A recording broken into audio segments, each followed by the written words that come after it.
Well, good morning, everybody. I'm Pastor Adam. I'm the lead pastor here, and I'm very excited you guys are here today because we're starting a new series today.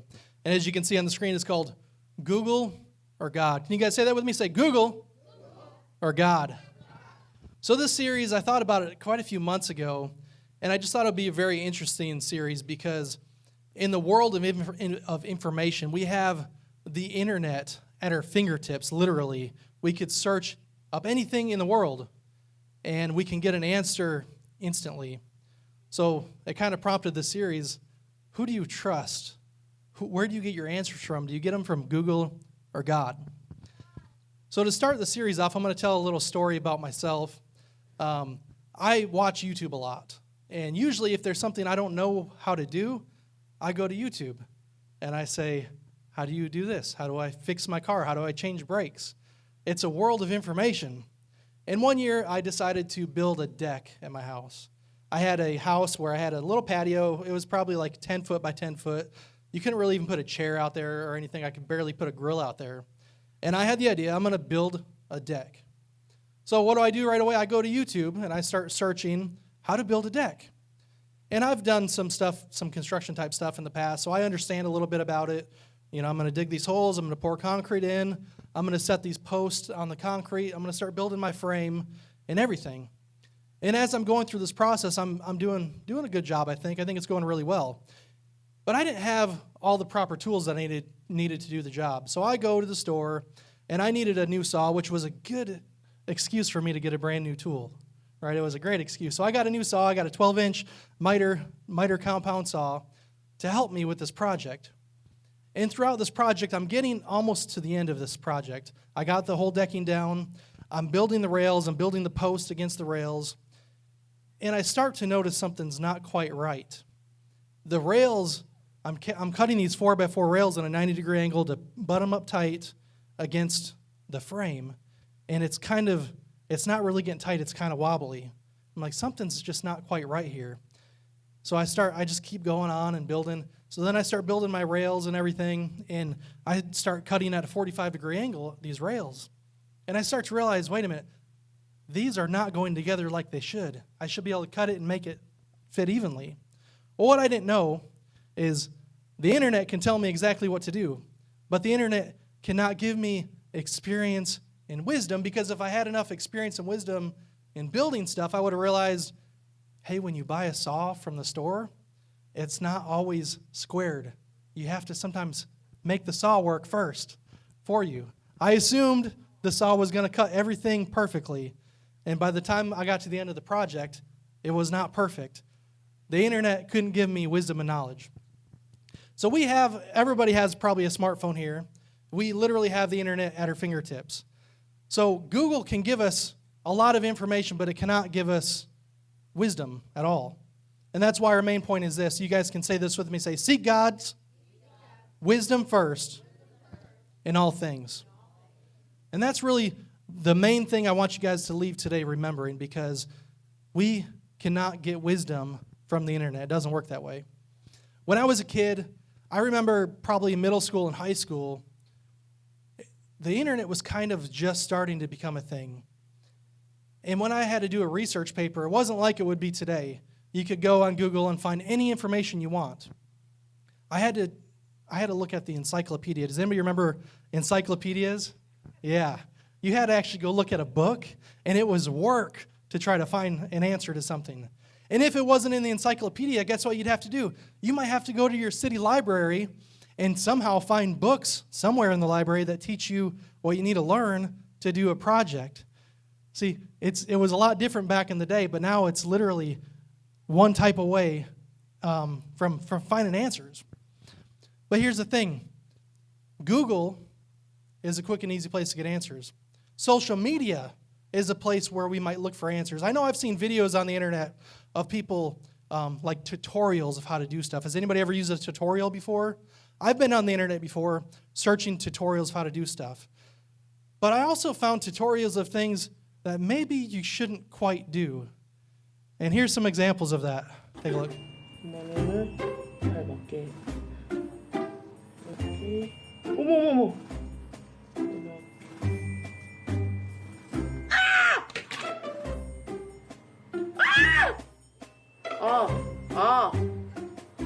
You're getting it on your face, so I think you're doing okay. You look like you got your face stuck in cement. I could be in the Blue Man Group. I'm blue, I would be, I would fly. If I were green, I would... I missed a spot? Right where? Right here. There? Got it.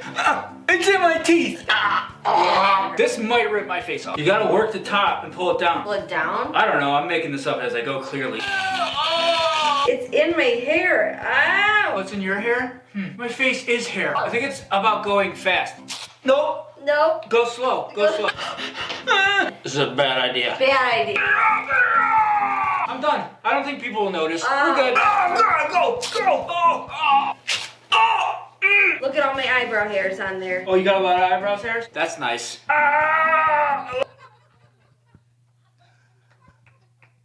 I mean, those videos are very funny, right? But unfortunately, we live in a day and age where people will go to social media and the internet, and they'll do things that sometimes are not very smart, right? It is not wisdom to do some of these things.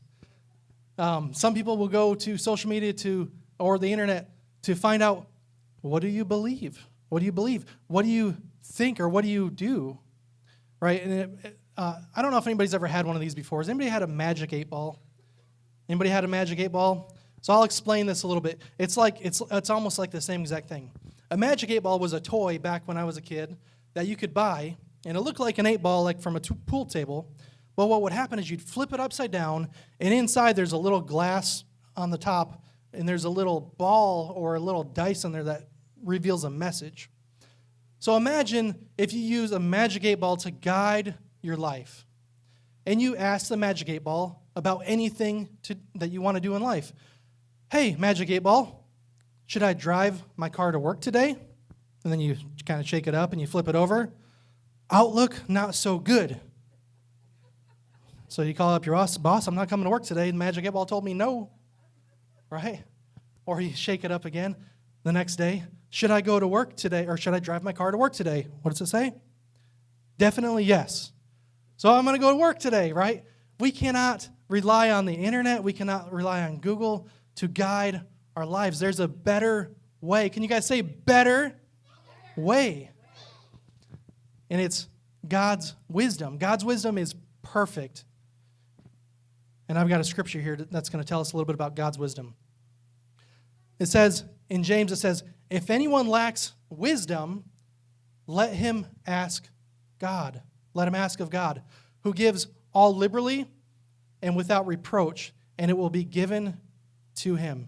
If anyone lacks wisdom, anybody lacking wisdom in here? Yeah, I've lacked a lot of wisdom in my life. Let him ask of God. So I've got three kind of subpoints to our main point today. And the very first point here is that God gives wisdom freely. You guys say that with me? Say, God gives wisdom freely. He promises to give it to those who ask. So that'll take us to the 1 Kings chapter 3, where our Bible story picks up where we had Solomon. And Solomon was in a place where his dad, King David, has just passed away. And he finds himself that now he is the king and ruler over all of Israel. And he says these words, he says, I'm like a little child that doesn't know his way. So I don't know if you guys have ever felt that way, but imagine if you are a child and all of a sudden maybe someone says, you are now the boss of this company. Maybe a child doesn't have experience. A child has no idea what to do. So Solomon is at a place where he's like, God, I need help. And so what he asks for is for wisdom. He says, give me an understanding heart so I can govern your people. And then he says also, help me to know the difference between right and wrong. So Solomon reached out and he asked for wisdom. Now, I don't know about you guys, but you guys might not be a king over a nation. You guys might not be a king over a city or a mayor of a city. But we all have responsibilities in life. I know for me, I've got a job that I have responsibilities for. I'm sure you guys have jobs, adults. You've got jobs. You have responsibilities for your home and for your family. And again, we're not perfect. We don't have all the wisdom of the world. So just like Solomon, guess what you could do?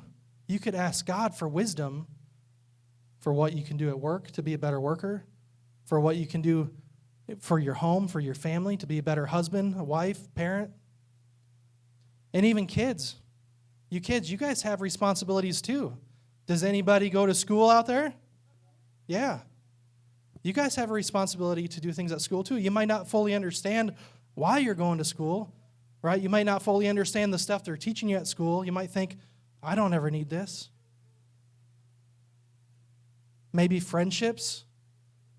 Any kids have friends in school? It's very important to understand and have wisdom of what friends to pick, because sometimes the friends you pick might make you do bad things. And then just in general for everybody, just the decisions that we make every day. We're faced, I heard a statistic somewhere, I don't remember exactly how many, but it's like thousands and thousands of decisions that we make daily.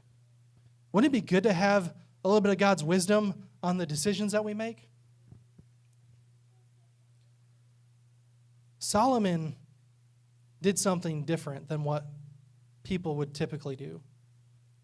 Most people, when they pray or when they think about things they need, they're kind of selfish about stuff. Solomon could have prayed and asked for wealth and riches and power, but he didn't. He looked internally and asked God to help him with wisdom. Point number 2 is this, is that God's wisdom is better than the world's knowledge. Can you guys say that? Say, God's wisdom is better than the world's knowledge. See, we have the information of the world at our fingertips. And not only it's Google, not only that it's social media, but now the even bigger growing thing is artificial intelligence. You can go to artificial intelligence and type in, write me a book report, and then it does. You don't have to do anything. Like literally, it's starting to do our jobs for us. But what Google and the internet cannot do for us is they cannot give us wisdom. It's ever changing. And here's an example. If I go to Google today and I say, what is the meaning of life? Is it going to give me an answer? Probably. But it'll also say results. 1,000 results.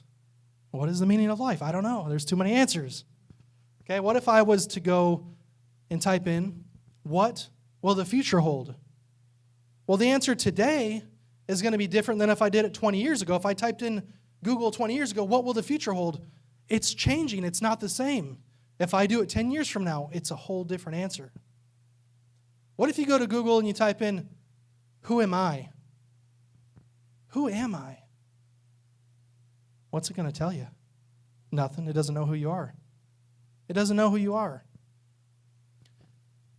Wisdom is better than the world's knowledge. And here's an example of Solomon at the time. Right after he prayed for wisdom in chapter 4, a situation arises. And Solomon has to really lean on that wisdom that God's given him. And what happened is there was these 2 women, and they had 2 babies. And in the story, it goes like this. The one woman actually fell asleep and laid on her baby, and the baby died. So what she did is she took her baby, and she exchanged it with the other baby where the mom was sleeping, and she took the baby that was alive. And the mother wakes up, the other mother, and she's like, my baby's dead, my baby's dead. But then she looks at it a little bit closer, and she's like, wait a minute, this isn't my baby. And she sees this other woman that has her baby, and they start arguing over whose baby it is. Well, these women go to Solomon. And Solomon at the time, there was no worldly knowledge. He couldn't go on the Murray Show and have a DNA test done to find out who the mother is. You're the mother, right? There was no worldly knowledge at that time. He had to lean on the wisdom that God has given him, the understanding to govern people. So what Solomon did is he said, this is how we're going to deal with it. Give me my sword. We're going to cut this baby in half. You can have half, and you can have the other half. Now, Solomon was never going to do that. But he did it because he understood people and he understood how people's minds worked. And he knew what would happen is if he did that, the true mother would come out and say, don't hurt the baby. No matter what, don't hurt the baby. The baby can go with this other person who's not the mother. Because the real mother would not want the baby to be harmed. And the other mother wouldn't care either way. So right away, he found out who the true mother was by doing that. God's wisdom is better than worldly knowledge. And number 3, God's wisdom requires trust. Can you guys say that with me? Say, God's wisdom requires trust. See, the thing is that the internet is so fast to get answers. And our human needs, we need things to happen fast. We want an answer now. We want an answer immediately. We want something we can grasp onto. So if you need an answer quick, Google might be the way to go. But is it the right way to go? It's not. Wisdom is not about being smart, but it's about trusting God when you don't have the answers. So here's a story I'm going to tell you. There's a story of Joseph that I'm going to use to illustrate this, which the story of Joseph in the Bible is interesting. It goes from Joseph is the youngest born son. He has a dream that he's going to be over his brothers, and his brothers say, They sell him into slavery and get rid of Joseph. And down the line, what happens later on is he finds himself in prison. And he finds himself with a gift that God has given him to interpret dreams. So Joseph has to do something. He has to rely and trust in God, that God's gift that he's given him is going to be the truth. Because Pharaoh at the time has this dream and he does not understand what it is and he wants some answers. So Joseph has to trust God. Am I going to reveal what this dream means to Pharaoh? If I tell Pharaoh what the dream is and it's not right, what's going to happen? He'd probably be executed. So Joseph has to trust in the wisdom that God has given him. Trust in that gift of interpreting dreams.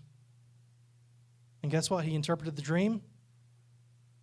And he ended up, Pharaoh said, hey, you can now be second in command in Egypt. He trusted in God's wisdom. He couldn't get it. It wasn't an instant answer. He had to trust and wait. So where do you turn for wisdom in your life? Do you turn to Google, internet, social media? Or do you turn to God? It's easy to go online and find answers to stuff. You know, even our telephones, maybe you're not even seeking out the internet, but you might have a phone, and you might call your friend, phone a friend time, you know. Hey, I've got this issue going on. You know, how can you help me? Maybe it's a financial issue, maybe it's a relationship issue, but we all face issues, and we need to lean on God's wisdom instead of trying to do it on our own. I'm going to pull up this verse again in 1 James.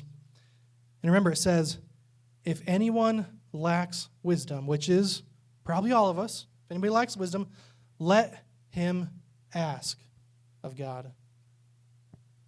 So I want you guys to think about it, because we all have things in our life that happen. Decisions daily, challenges that we face in our life. I want you to think of one of those challenges that you're facing today, one of those decisions that you're facing. Whether it's something really big, or maybe it's just something really small. Maybe it's not even a big deal. But I want you to stop and pray and ask God for his wisdom to guide you, because God's wisdom is better than the world's knowledge. So this is just the beginning of the series, Google or God. It's going to go a lot deeper in the next few weeks, and I want to invite you guys to come back. Today, the main point was to seek God's wisdom first in all things. And I hope you guys take that home with you today. I hope you share it with your family. And we've got to remember to seek God's wisdom first. And we got to remember that God gives it freely to us, to anyone who's willing to ask for it. I ask God for wisdom all the time. He's going to give it to you if you need it. And God's wisdom is better than the world's knowledge. But sometimes we got to remember that it requires trust. God's timing is perfect. You know, there's a song, it's never early, it's never late, it's on time. We can pray and ask God for an answer. It's not going to come. It might not come right that moment like it would if you went to Google. You got to trust in God's timing and wait.